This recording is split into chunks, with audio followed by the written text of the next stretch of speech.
এ পর্যায়ে আমরা দেখব পরীক্ষায় কিভাবে আসে প্রিপজিশন। আমরা এখানে পরীক্ষায় যেভাবে প্রিপজিশন আসে সেইটা আমরা দেখছি যে বিভিন্নভাবে আসে। এই ভিডিওতে আমরা এক রকমের দেখব এবং বিভিন্নভাবে যেগুলো আসে সেগুলো পর্যায়ক্রমে আমরা ভিডিওগুলোতে দেখতে থাকব। তাহলে এখানে আমরা দেখছি ধারাবাহিকভাবে কিভাবে পরীক্ষায় প্রিপজিশন আসে, এইটার ধারাবাহিক ভিডিওর প্রথম ভিডিও।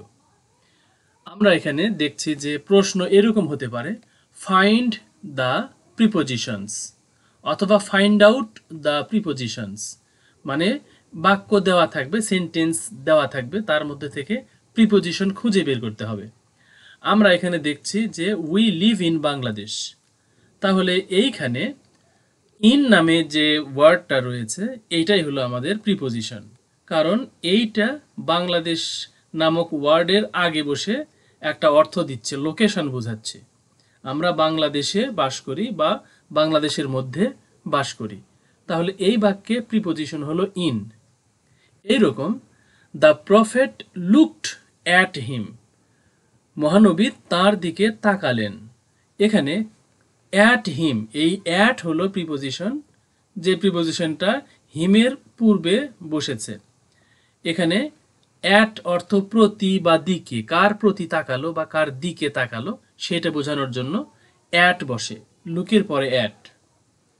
এরপরে আমরা 3 নম্বরে দেখছি দ্য প্রফেট হ্যাড, মহানবীর ছিল সাম কম্প্যানিয়ন্স, কিছু সঙ্গী বা সাথী বা সাহাবী, উইথ হিম, তার সাথে।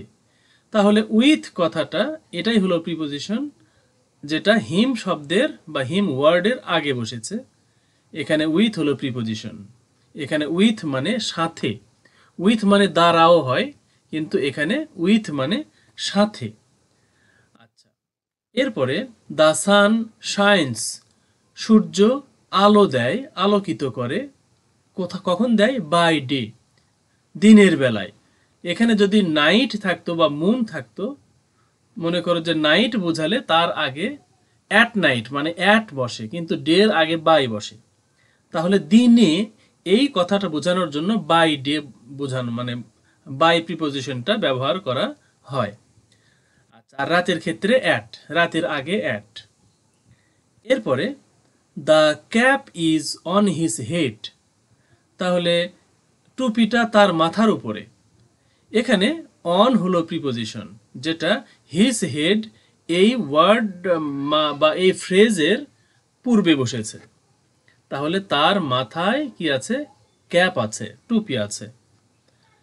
এরপরে it is bad of you, it is bad, এটা খুবই দুঃখজনক, খুবই মন্দ বা অকল্যাণকর, অফ ইউ, এই বিষয়টা তোমার খুব অকল্যাণকর বা মন্দ।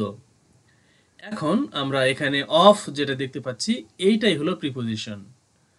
এরপরে I shall vote for you, I shall vote, আমি সমর্থন করব, আমি ভোট দিব, ফর ইউ, তোমার জন্য, মানে আমি তোমাকে ভোট দিব।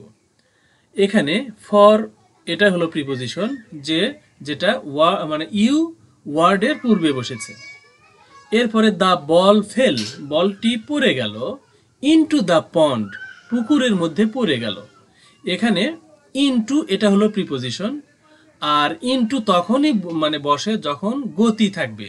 বল পড়ার সময় কিন্তু একটা গতি থাকে, স্থির নয়, গতি থাকলে ইনটু হয়, আর যদি গতি না থাকে তখন ইন হয়। মনে করো যে এখানে যদি ইন শুধু দেওয়া হতো তাহলে বোঝা যেত যে বলটি পুকুরের মধ্যে পড়ে আছে। আচ্ছা, শুধু ইন যদি ব্যবহার করা হতো, আর ইনটু দ্বারা বোঝাচ্ছে যে বলটি পড়লো, গতি ছিল, গতি থাকলে ইনটু, স্থির থাকলে বা গতি না থাকলে শুধু ইন। আচ্ছা, এরপরে কার্ড ইজ প্রিপেয়ার্ড, কার্ড হলো দই, যেমন বগুড়ার দই বিখ্যাত। এই দই ইজ প্রিপেয়ার্ড, প্রস্তুত করা হয়, ফ্রম মিল্ক, দুধ থেকে দই প্রস্তুত করা হয়। তাহলে এখানে ফ্রম অর্থ হলো থেকে।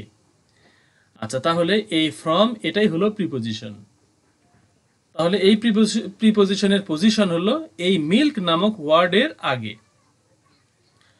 হি লুকড, সে তাকালো বা তিনি তাকালেন, the food of the plate, তার মানে তিনি খাবারের দিকে তাকালেন। এখানে লুকটের পরে অফ প্রিপোজিশনটা এসেছে, off O double F, off মানে দূরে, তাহলে এই দূরে বোঝানোর জন্য কিন্তু এই অফ ও ডাবল এফ এই প্রিপোজিশনটা ব্যবহার করা হয়।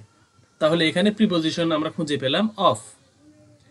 এরপরে I shall go with him, আমি তার সাথে যাব। তাহলে এখানে উইথ মানে দ্বারা নয়, উইথ মানে এখানে সাথে, আমি তার সাথে যাব, এই উইথ এটাই হলো প্রিপোজিশন। এরপরে আমরা দেখছি যে ডিভাইড দ্য ম্যাঙ্গোস, আমগুলোকে ভাগ করে দাও, বিটুইন দ্য টু বয়েজ, দুটি বালকের মধ্যে, মানে আমগুলোকে ভাগ করে দাও, বন্টন করে দাও। এখানে বিটুইন এটাই হলো প্রিপোজিশন, আর বিটুইন ব্যবহার করা হয় দুইজনের মধ্যে বোঝানোর জন্য। দুইজনের মধ্যে ভাগ করে দেওয়া বা দুইজনের মধ্যে বন্টন করে দেওয়া বা দুইজনের মধ্যে, এটা বোঝানোর জন্য বিটুইন হয়। আর যখন দুইয়ের বেশি হবে তখন হবে অ্যামাং, AMONG, অ্যামাং হবে, তখন বিটুইন হবে না। যদি এখানে 3 বয়েজ বা 4 বয়েজ থাকতো বা শুধু বয়েজ থাকতো ছেলেগুলোর মধ্যে, তখন এখানে অ্যামাং হতো। আর টু উল্লেখ থাকলে সে, অথবা বোথ, এটা যদি উল্লেখ থাকে সেন্টেন্সের মধ্যে, বোথ মানে উভয়ে, তার মানে দুইজন বোঝাচ্ছে, এই বোথ অথবা টু এইগুলো ব্যবহার করলে সেটা তার আগে বিটুইন প্রিপোজিশনটা ব্যবহার করা হয়। এরপরে the cat is behind the dog, এই বিড়ালটি কুকুরটির পিছনে, বিহাইন্ড মানে পিছনে, তার মানে এই বিহাইন্ড এটাই হলো প্রিপোজিশন। তারপর the sky is above our head, sky মানে আকাশ, ইজ হয়, অ্যাবাভ মানে উপরে, আওয়ার হেড মানে আমাদের মাথার উপরে। এখন অ্যাবাভ এটাই হলো প্রিপোজিশন, কিন্তু অন মানেও মানে উপরে, কিন্তু অনটা যেটা কারোর সাথে লেগে থাকে, যেমন মাথার সাথে টুপি লেগে থাকে, কিন্তু মাথার সাথে কিন্তু মানে হেডের সাথে কিন্তু এই স্কাইটা টাচ করে নাই, একটু উপরে আছে। যেমন আমাদের মাথার উপরে ফ্যান থাকে, সেটা কিন্তু ঠিক মাথার সাথে লেগে থাকে না, তাহলে এখানে অন হবে না, অ্যাবাভ হবে। আবার যেটা ঠিক মনে করে যে একটা বল টেবিলের উপরে আছে, তখন সেখানে আবার টেবিলের উপরে মানে টাচ হয়ে আছে টেবিলের উপরে, তার মানে সেখানে অন হবে, অ্যাবাভ হবে না। তার মানে আমরা বুঝলাম অ্যাবাভ তখনই হবে যখন উপরে একটু ফাঁকা জায়গায় রয়েছে, এইটা বোঝানোর জন্য অ্যাবাভ প্রিপোজিশনটা বসে। এরপরে divide the mangoes among the boys, এখানে দুই বা বোথ বা টু এগুলো উল্লেখ নাই, এই জন্য অ্যামং বসেছে।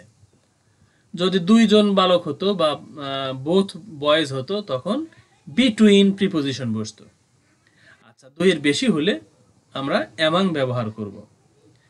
The ball is under the table, মানে আন্ডার মানে নিচে, তার মানে কি টেবিলের নিচে, এই নিচে বোঝানোর জন্য আন্ডার প্রিপোজিশন ব্যবহার করা হয়। আচ্ছা, এখানে সিট বিসাইড মি, আমার পাশে বসো, তাহলে বিসাইড মানে পাশে, প্রিপোজিশন হলো এখানে বিসাইড।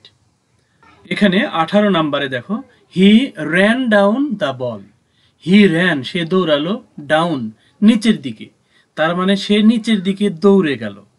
এখন এই ডাউন মানে নিচের দিকে, সে কোথায় দৌড়ে গেল, কোন দিকে দৌড়ে গেল, তার মানে এই ডাউনটা, এই ওয়ার্ডটা এই ভার্বকে মডিফাই করছে, এই জন্য এই ডাউন এটা প্রিপোজিশন হবে না, এটা হবে অ্যাডভার্ব। তাহলে এটা কিন্তু প্রিপোজিশন নয়, এটা অ্যাডভার্ব। আচ্ছা, এখন আমরা এই অ্যাডভার্ব হলো কেন, তার কারণ হলো এই ডাউনটা ভার্ব র্যান ভার্বকে মডিফাই করছে। আচ্ছা, এরপরে আমরা আরেকটা সেন্টেন্স দেখছি, প্লিজ স্ট্যান্ড আপ, এখানেও আপ এটা কিন্তু প্রিপোজিশন নয়, এটা হলো অ্যাডভার্ব, কারণ এই আপ এই শব্দটা স্ট্যান্ড ভার্বকে মডিফাই করছে, সে উঠে দাঁড়ালো, স্ট্যান্ড আপ, আপ মানে উপরের দিকে। আচ্ছা, তাহলে আমরা দাঁড়ানোর সময় আমরা কিন্তু উপরের দিকে উঠি, এই জন্য এই আপ এটা ভার্বকে মডিফাই করার কারণে এটা অ্যাডভার্ব হয়ে গেছে, সুতরাং এটা প্রিপোজিশন নয়, এখানে সাবধান থাকতে হবে। এরপরে দ্য ক্যাট রানস, মানে বিড়ালটি দৌড়ালো আফটার, পিছনে পিছনে দৌড়ালো। কার পিছনে পিছনে? দ্য ক্যাট, দ্য র্যাট, ইঁদুরের পিছনে পিছনে দৌড়ালো, মানে ধাওয়া করলো। তার মানে কি, এই আফটার এটা এই ভার্বকে মডিফাই করছে, রান ভার্বকে মডিফাই করছে। সুতরাং আফটার এখানে প্রিপোজিশন হবে না, এটা হবে অ্যাডভার্ব। তাহলে আমরা সাবধান থাকবো যে একটা বাক্যে কোনগুলো প্রিপোজিশন হয় আর কোনগুলো অ্যাডভার্ব হয়, এটা যেন আমরা গুলিয়ে না ফেলি। আর এটা মনে রাখার ব্যাপারটা হলো এইরকম যে যদি দেখো যে এইরকম শব্দগুলো ভার্বকে মডিফাই করছে তাহলেই সেটা অ্যাডভার্ব। তাছাড়া যদি এইটা নাউনকে মডিফাই করে তাহলে সেটা প্রিপোজিশন হবে। মডিফাই বলতে নাউনের আগে বসে কোনো লোকেশন বোঝাবে বা পজিশন বোঝাবে, সেক্ষেত্রে সেটা প্রিপোজিশন হবে। আর ভার্বকে মডিফাই করলে সেটা অ্যাডভার্ব হবে। এইটা মাথায় রাখলে আমাদের এখানে প্রিপোজিশন খুঁজে বের করতে কোনো সমস্যা হবে না। আর এই ভিডিও এখানে রাখছি, আমরা পরের ধারাবাহিক ভিডিও এরপরে নিয়ে আসব। তোমরা দেখতে থাকো, ইনশাআল্লাহ তোমরা অবশ্যই ভালো করবে যারা রেগুলার ভিডিওগুলো দেখে থাকো। তাহলে তোমরা সময় অন্যদিকে নষ্ট না করে পড়াশোনার কাজে ব্যয় করো, তাতে করে তোমাদের জীবনের উন্নতি হবে ইনশাআল্লাহ। আসসালামু আলাইকুম ওয়া রাহমাতুল্লাহি ওয়া বারাকাতুহু।